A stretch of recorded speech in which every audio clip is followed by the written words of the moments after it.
Hi, I'm William Malik with a bit of security for October 5th, 2024.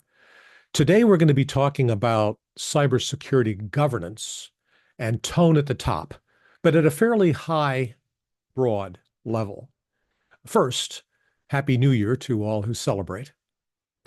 Years ago, I read a wonderful book by Lawrence Lessig called Code and Other Laws of Cyberspace. In it, he described 4 ways to manage behavior: law, social pressure, economic incentives, and architecture. His example concerned kids driving too fast in the college parking lot. What do? Well, you apply law, put up a speed limit sign with appropriate sanctions. You can put social pressure on, have the teachers, the professors say, don't speed. You can put economic incentives in place. Anyone speeding will be charged additional money on their commons or tuition fees, or you can put in architectural controls, meaning speed bumps. Notice that the law and economic incentives are reactive. They don't come into force until you've actually broken the suggested behavior, while architecture and social pressure are proactive. They are designed to encourage correct behavior before you do the wrong thing.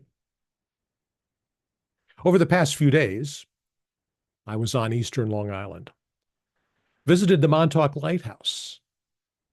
My friend was driving. She wanted to park there. It cost $8. So we pulled up to the guard and she asked, was it $8 even today? Weekday, so lightly traveled out of season.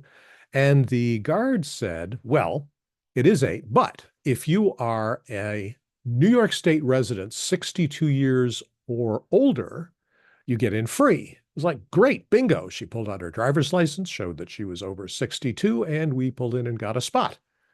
As I walked towards the lighthouse, I wondered, do you think she just made that up? That there was an exception just for us? Or do you think that really is the rule? My friend said, look it up.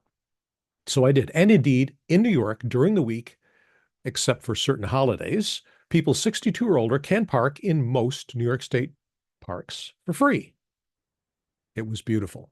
Walking along the path, taking in the scenery, I was distracted by a piece of plastic litter on the grass. The scene was nearly perfect, but I took a moment to pick up the trash and find a can for it.